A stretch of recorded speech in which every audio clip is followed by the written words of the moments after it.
Bill is the CEO and founder of the TAG Group, which is a commercial real estate broker and advisor headquartered here in Chicago, in our headquarters city.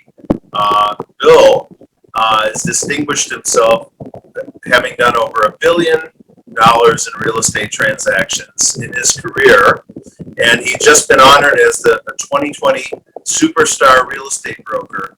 And a very interesting distinction. Bill, welcome to the 4-Star Podcast. Thank you so much for having me, Brian. I'm honored to be here. I've always been a fan of yours, and I'm happy to share whatever knowledge I can with your listeners. Well, we're a fan of yours as well, and thanks for coming.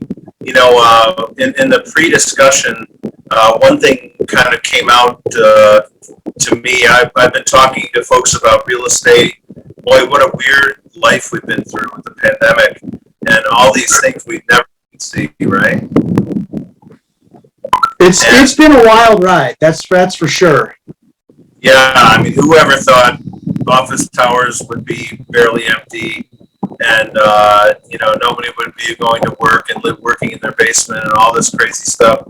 So now it's kind of over, mostly over, and we need to look at where we're going. We've had a couple other bill discussions with different people in real estate, residential. We've had another commercial broker who came on about 6 months ago and right in the middle of it. And one of the things you said earlier when we were talking was, well, it's not as bad as you think. Maybe that's a theme for our discussion, Bill. And I've been telling folks that my view of this is that very view, that the reasons people went to high-rise office towers or office space, there was a reason the human condition, why we congregate in offices. And I don't think humans have changed all that much. So I think we might go back to something like we saw before. But I'll stop salting the discussion.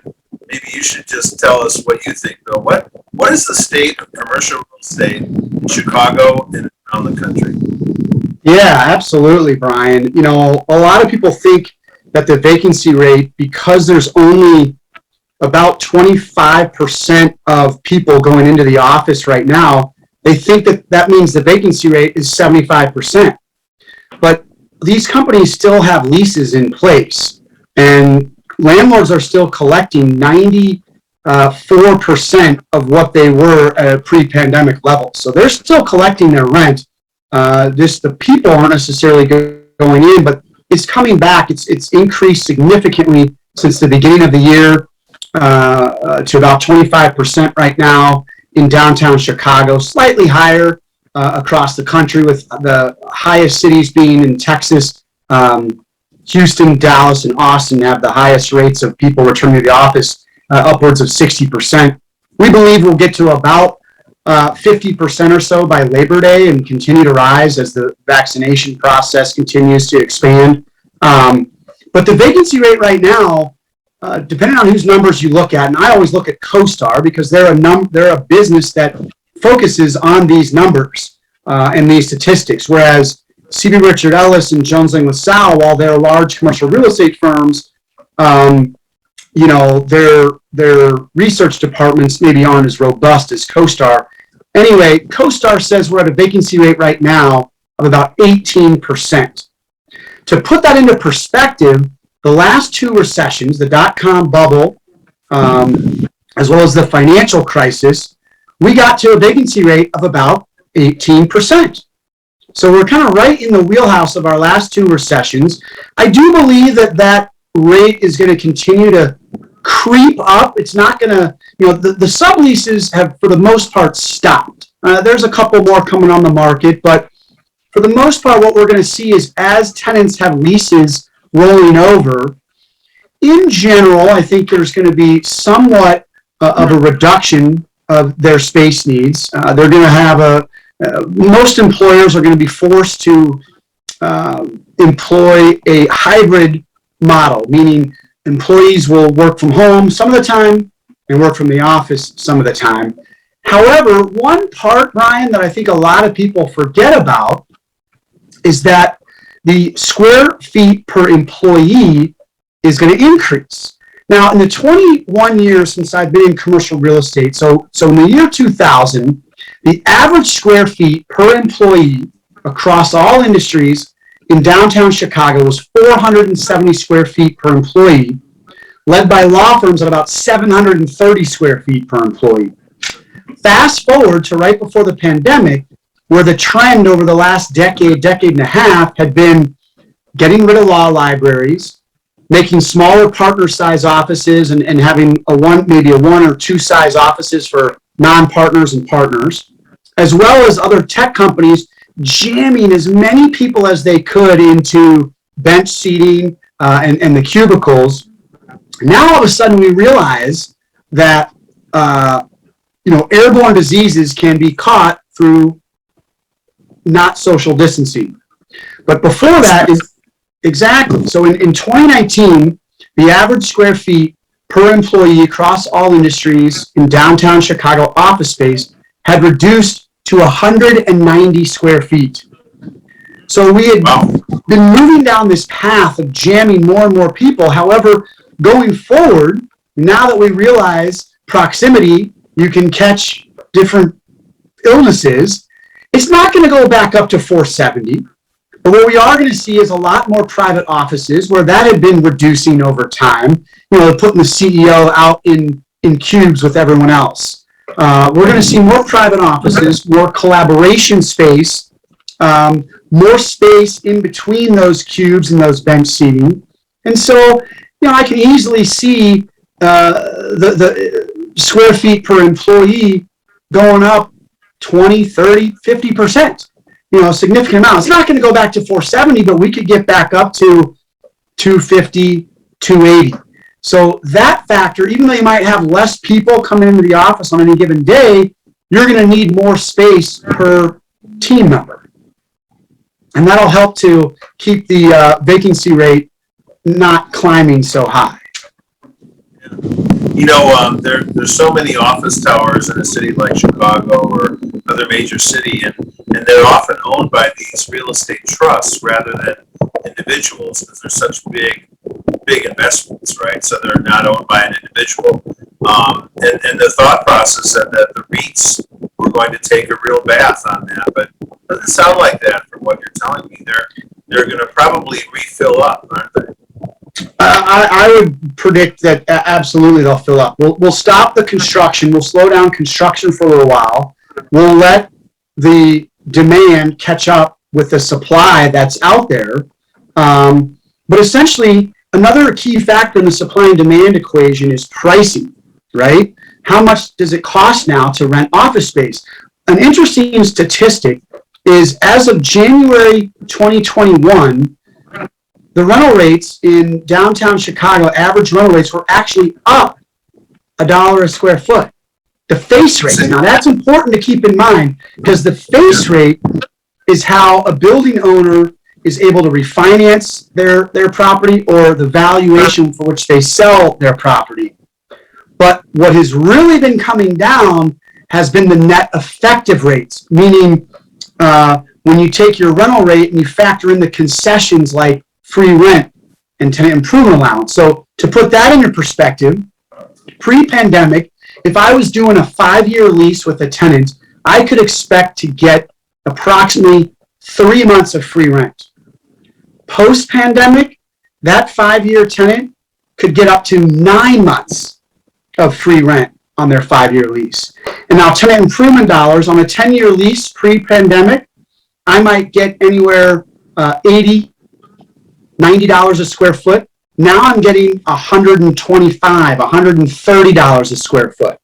So while landlords are keeping their face rates high and we're having a lot more real estate taxes being passed through to tenants on their rental rates, so we're seeing, that's one of the reasons we're seeing an increase in face rates, but we're seeing about a 20 to 30% decline in the net effective rate. So as we see those business terms get more and more aggressive, tenants are going to say, well, we needed 10,000 feet, but gosh, if we're saving 30%, we can take 13,000 feet, and there is still going to be economic growth.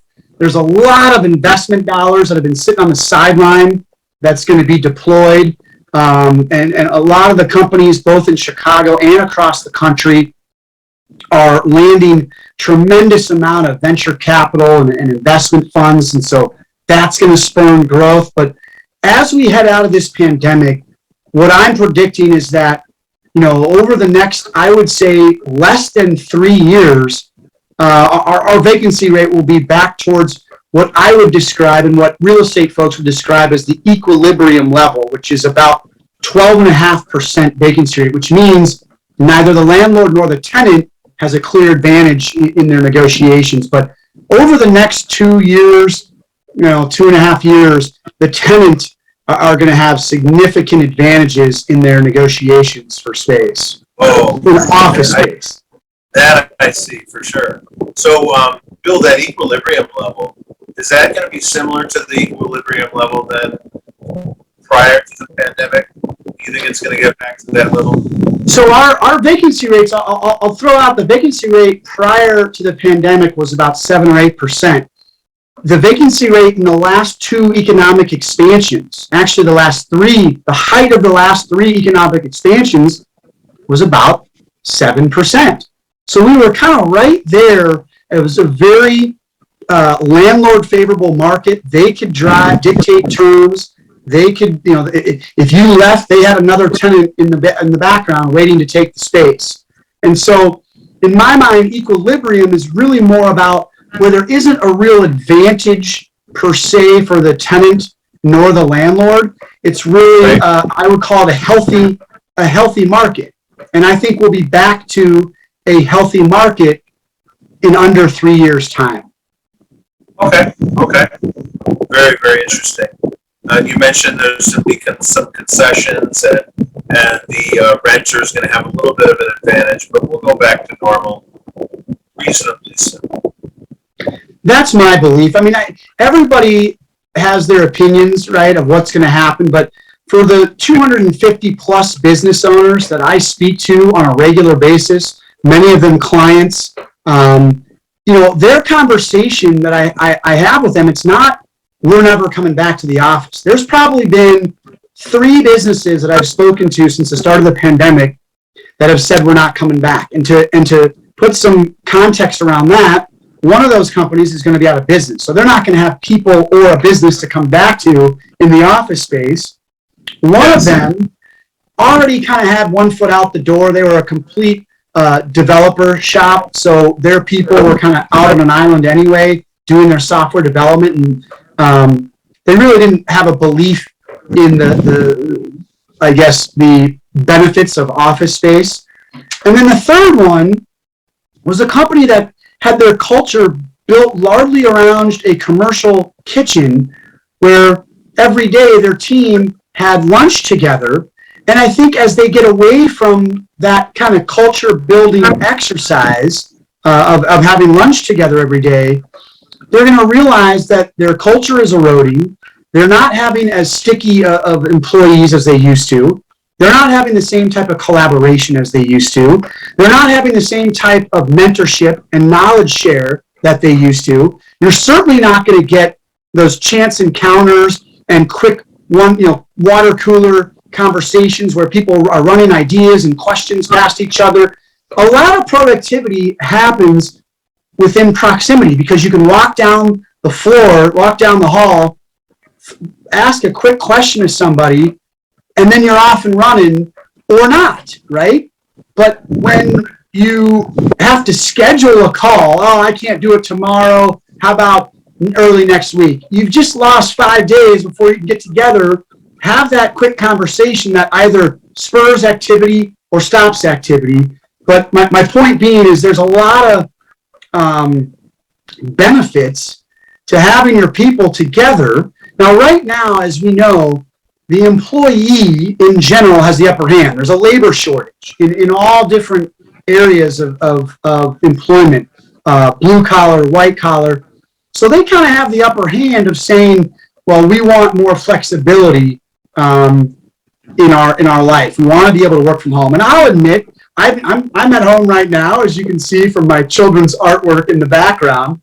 But there's certainly some benefits. But I think that in the long run, the benefits of being together to collaborate, to build culture, to mentor, to knowledge share, to have chance encounters. I mean, when you have a Zoom meeting, versus an in-person meeting, there's conversations happening before and after the meeting in person. Those conversations aren't happening on a Zoom, and there's one person talking on a Zoom, whereas in person, a lot of people can have conversations going on at once. But I think as we start looking ahead to our workforce transitioning, I think both the employee and the employer are going to remember the reason why they had office space to begin with. And I think that our new normal within 2.5 years, 3 years time from now is going to look very similar to our old norm. That's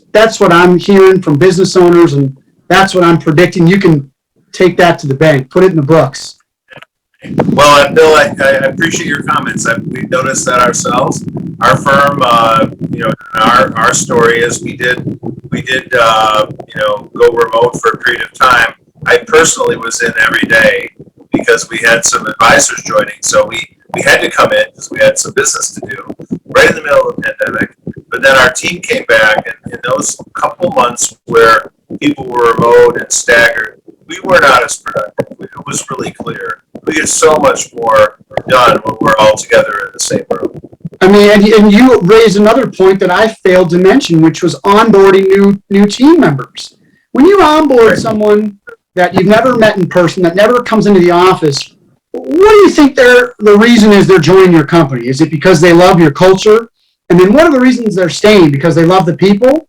Absolutely not. They're not building relationships. They're not getting immersed in the culture. They're working for you because you're willing to pay them the more money than anyone else. And that's not how you want to be seen as an employer, as the one that pays the most money. That's not going to translate to success in the long run. What translates to success in the long run, and guys like Peter Drucker will have done tons of research on this, they'll tell you, it's culture, right? Culture eats strategy for breakfast. And without having employees that buy into the culture and buy into the relationships they've built and want to stick around, your turnover is going to skyrocket. And that, if you look into the research on that, there's a tremendous cost around employee turnover and finding new people, training them, getting them, to the level of productivity that the outgoing person was at. And that could be a much higher cost than having office space and having your people come in and form relationships and having that onboarding process much more buttoned up. So I think that's what we're going to learn over the next 2-3 years is that, there are some conveniences, there are some benefits to working from home and hiring people from anywhere in the country. And there are different companies doing different things have various degrees of success, right? I mean, there's just different industries that might be more conducive to like programming, right? When you're on your own island doing your own work, you don't need to talk to anybody. Okay, hey, find a spot that's productive for you and get the work done. But work that's more collaborative in nature, where you need that mentorship, you need the senior leadership to bounce ideas off of. Those are the types of firms and businesses that are going to really remember how valuable it was to be in the office and need that space. Absolutely. Hey, Bill, this has been great. I had one other kind of side question for you. It's related to your business, and part of maybe a subset is, before the pandemic, there was a big move into the WeWork type spaces, and it used to be Regis, then WeWork came on, and then that kind of blew up. But what's the future of that shared office space? With a beer tap out in the main area, and all those. Yeah. Yeah. Absolutely, Brian. And you bring up a very interesting point, because that big move to co-working was really just WeWork's marketing department telling people that they were coming in. But really what was happening with WeWork, a lot of their spaces were 25% filled, maybe 50% filled. They were hemorrhaging money. They were losing well over billions of dollars in 2019, in 2020, and we see that continuing. Now, what the right business for co-working, in my mind, is a company that's under 8 people. Because really, on a per square foot basis in co-working, you're paying $80 to $90 a square foot. Whereas you can have your own space for $35 to $40 a square foot, half as much. It's just the nice thing about co-working, especially for a startup, is that everything's taken. You got a receptionist, you got your internet, you got your, copy machine, whatever it is. It's all the infrastructure is there already. Co-working was not very successful with the large corporations, as WeWork would have led you to believe. What those companies thought, what the Fortune 500s of the world thought, is we're going to go into a WeWork and we'll be able to collaborate and pick the brains of the smart young talent. But let me tell you, there were 2 types of tenants in the typical co-working space, like a WeWork or an Industrious or a Convene. They were the young, intelligent kids who were working hard, building a company, doing something impactful, and really focused, working hard. Those kids didn't take the time to leave their business to go talk to some Fortune 500 so they could share their ideas with them. They were like, look, if you want my ideas, you can hire me. You can pay me for them. The other type were some young kids who were just looking for a place to go, a social outlet, if you will. They didn't have much going on, and the Fortune 500 companies didn't want those kids' ideas. They didn't want to talk to them. And so that whole, Newman was the CEO and founder. He wanted you to believe that it was this big, community-based people, but it didn't really work out that way.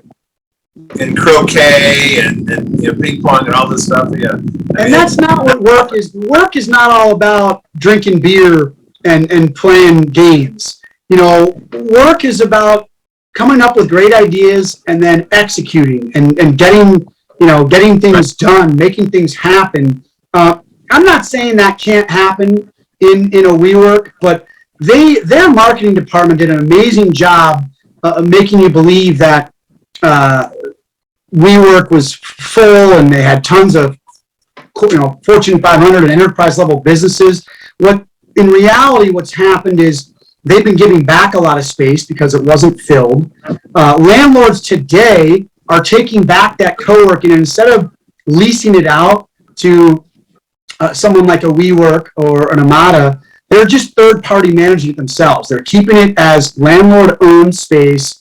It's their space, and they're having it managed by a third party. I believe that where the growth in co-working is going to be in suburban markets, because there they can actually have a community feel. They can actually bring the community together and do things that support the growth of that community. So I think there will still be opportunities for more co-working spaces in the suburbs. The downtown markets are dramatically oversupplied. And if you look at any of my blog posts, I was saying this years ago that the co-working market is drastically oversupplied. There's a market for it, but it's for companies that have 8 employees or less, because I believe that's where it still makes sense financially. And it's great for flexibility for early companies who need to add or subtract people. They can do that very easily. But for more mature companies, they want their own branding, they want their own space, and it's going to save you a lot of money. I'll tell you, Brian, I take a lot more tenants out of co-working than I do that I put into co-working. And the ones that I put into co-working are usually ready to get out of it for one reason or another within a year or two. I get paid extremely well for tenants that want to go into co-working, but I want to tell people the truth. I want to tell them my experience, what I've heard from other tenants, and really not all co-working spaces are created equal. Amada and Regis, they're much more professional. They've got your law firms and your accounting firms, and it's people that are there to work and earn a living and make money. WeWork was really just a marketing juggernaut that never materialized. I'm not saying it doesn't make sense for certain businesses, but they drastically oversupplied the market. And so co-working, the long-winded answer is co-working will still be a viable opportunity and a viable resource for certain businesses, but I think it's not what we were cracked up to be. It's not for the Fortune 500. It's not for larger businesses because they're going to get raked over the coals with their rental rate. You're better off getting your own space with your own brand identity. There's incredible deals to be had. The co-working spaces weren't nearly as responsive to having more aggressive deal terms or things like that. They're starting to get there now, but the best deals are going to be if you're 10 people or more, you should get your own space, whether it's a sublease or direct with the building. That's where you're going to find the right opportunities, in my opinion. Nice. Well, thank you, Bill. And I think our podcast listeners and those watching the videos at home can tell you lots of experience. You know the business very, very well. And so if anybody wants to work with you, Bill, they can call you at your office at Tag Group in Chicago, right? Yeah, so our website is tagcommercialbroker.com. It's Tenant Advisory Group is the name of our business. You can find me on LinkedIn, Bill Himmelstein. But I'll tell you what I'm most proud of, Brian, over the 21 years and the 13 years I've had Tenant Advisory Group is the team that I've built. I believe wholeheartedly that I've got the best brokers that push for the right space for our clients, that supports their culture, that helps them in attracting and retaining top talent.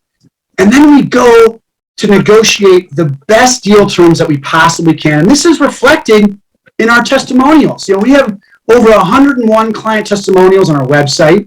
We have nearly 40 all 5-star reviews on Google. Compare that with any brokerage firm in the country, and they'll have anywhere from 0 to 5 testimonials on the website, 0 to 5 reviews on Google with a mixed bag. I mean, if you look at what the clients are saying, we knock it out of the park for our clients, and I'm just so proud of my team for really being the ones on the front line that are supporting our clients, that are getting them incredible deals, and ultimately finding them the right space that's going to support their culture and help them attract and retain top talent, that's how you grow a successful business. That's great. And the folks at home should also know that Bill Himmelstein is one of the master networkers of the world. I've never seen anybody, Bill, that is so well connected and knows everybody everywhere. Well, I appreciate that. And I like to use the term, I'm a connected connector. Because in my mind, it's about listening to people's needs and connecting them to the people that can help fill those needs. And I enjoy nothing more than when someone says, our ideal client is a law firm. And I'll say, great, I know 75 managing partners of law firms. Let's talk about who of those people would be good potential clients for you. And then making a connection that leads to a potential client for someone else. Brian, you're very good at this too. I mean, this podcast is a perfect example, but I really enjoy connecting those dots, listening to what people are saying, and then bringing them the resources they need to help solve problems in their business, to support the growth of their business, because ultimately a rising tide lifts all boats, and businesses that are more successful are going to be better for all of us. Excellent. Well, Bill, this has been great. Really appreciate you being on with our podcast listeners, and maybe we can do this again in 6 months, a year, and get an update from you if you're open. You got it, Brian. Well, thank you so much for having me. This has been an honor, and I've really enjoyed it. I appreciate the opportunity. All right. Thank you, Bill, for being on the podcast, and everybody, look forward to the next episode coming out very soon. Thank you very much. Thank you for listening to this episode. If you want to learn more about maximizing your stock market returns with the least amount of time and effort, please go to todaysmarketexplained.com and download our free guide on the 65 investment terms you must know to crush your financial goals. If you felt any benefit from this episode, please leave us a 5-star review on iTunes and share this with anyone you think will also find value and benefit from this. And please follow Today's Market Explained on TikTok, Instagram, and YouTube to see all the short video clips covering the most valuable moments from today's episode. Again, thank you so much for tuning in. We can't wait to tell you everything we're seeing in the financial and investment markets. This podcast is provided by 4-Star Wealth Advisors for the general public and general information purposes only. The information is not considered to be an offer to buy or sell any securities or investments. Investing involves the risk of loss, and investors should be prepared to bear potential losses. Investment should only be made after thorough review with your investment advisor, considering all factors including personal goals, needs, and risk tolerance. 4-Star is an SEC-registered investment advisor, maintains a principal business in the state of Illinois. The firm may only transact business in states in which its notice filed or qualifies for a corresponding exemption from such requirements. For information about 4-Star's registration status and business operations, please consult the firm's Form 80A disclosure documents, the most recent versions of which are available on the SEC's Investment Advisor Public Disclosure website at www.advisorinfo.sec.gov.